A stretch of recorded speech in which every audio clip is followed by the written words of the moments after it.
Curl and ping commands. Why do we need them?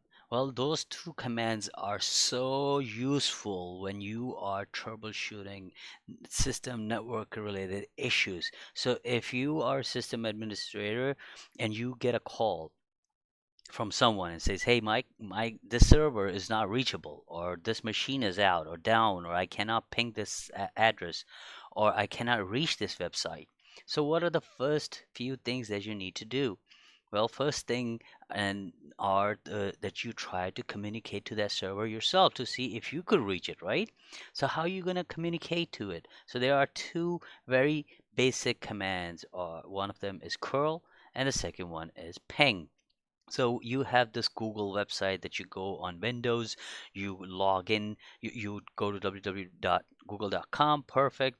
You could reach it, so you know how it is. But what if you in Linux system you don't have the GUI or you cannot open up a browser? You have to find out how that works, right? Just like the wget command. So for that we have in Linux we have curl. Now, curl is specifically is for the URL.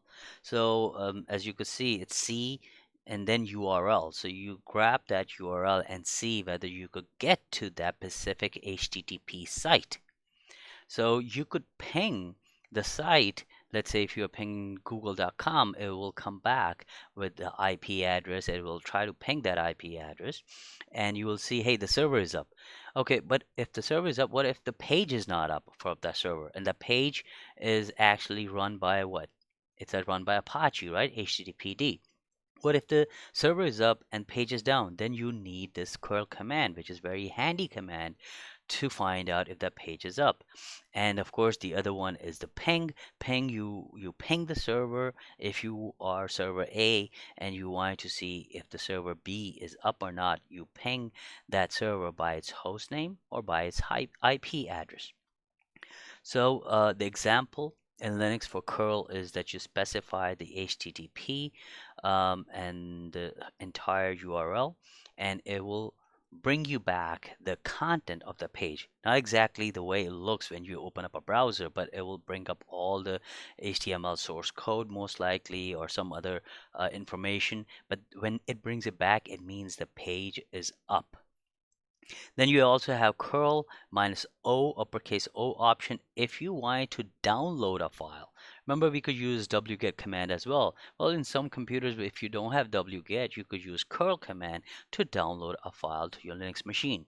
And of course, at the end, we have ping if you want to ping a server by host name, which is, let's say, google.com or your system host name with the fully qualified domain name, you could use ping command.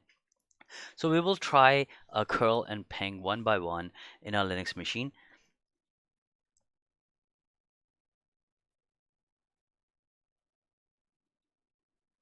So this is my Linux machine, and this time I wanted to log into the Linux machine through PuTTY. So before we get into the PuTTY, I need to know the IP address of my Linux machine. And my IP address is right here. You'll see 192.168.1.20. So now if you see that 192 always comes up if you have the network adapter set as bridged adapter. And if you are connecting to the internet through wireless, make sure the name is connected to wireless, or if you are hard coded with the wire, then you pick the wire cable connection in the name. Anyway, so I know the IP address. Now I'm gonna open up a PuTTY session and I'm gonna put in my IP address 192.168.1.20, I believe. Let's confirm it one more time. Yes, it is 20. I'm gonna go ahead and click open. Log in as root. Okay, so I am logged in as root. I could confirm that I'm root, and also by the prompt right here, it says the prompt is pound. So I'm gonna make this a little bigger as well. So now let's say if I wanted to go to a website and I wanted to make sure if that website is up or not. So let's try our simple website as always, Google. Hit enter and you see all that stuff that came up on the screen. There's so much other stuff too.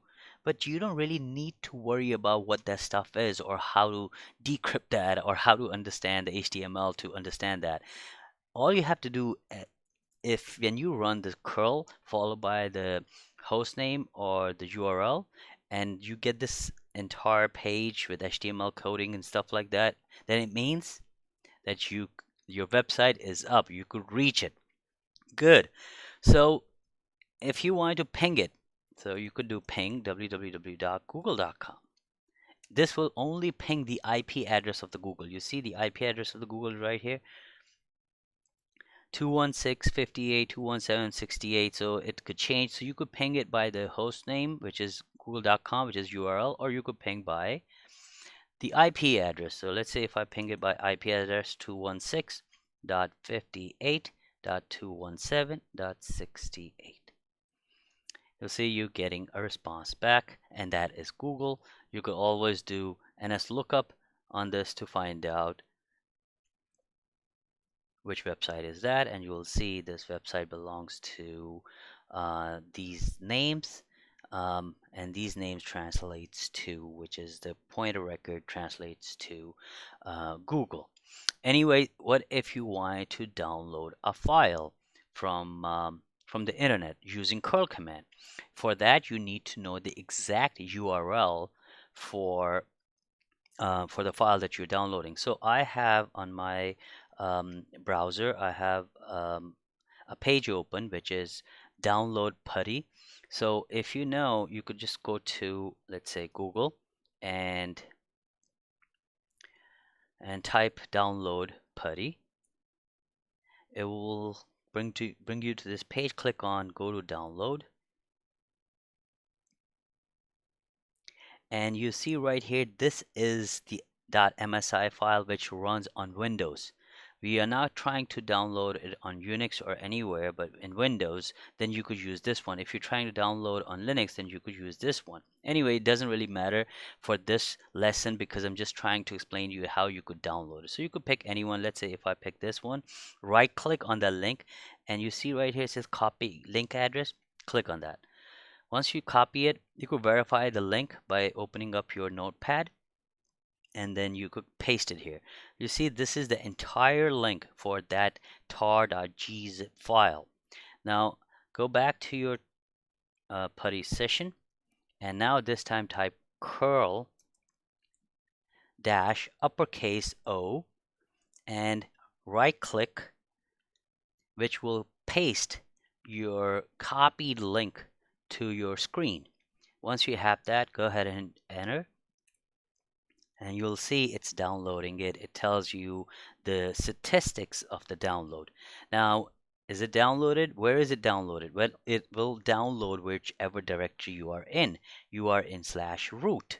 So we are in root, and let's say if we could verify, do ls-l, and you will see right here, this is the file that we just downloaded today with today's date and time. So this is how you download if you don't have wget, or if you want to specifically download through the URL.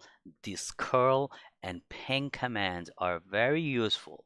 Also, a lot of people in interview would ask, tell me the commands or different ways that you could troubleshoot if a server A cannot reach server B. Then you could simply mention that you're going to use the ping command, you're going to use the curl command. If it's a web URL, you're going to use different commands to check it. Also, going back to ping, if you're pinging Google, and you will notice that this is going to ping continuously. Now, sometimes if you are on Windows machine and you try ping Google, it will ping it 3 times and will stop. So to use that ping on a Windows machine, you would have to, I believe, use the option -S or -T. One of those options. So please try it. I'm very sure that it's one of the -T or -S option.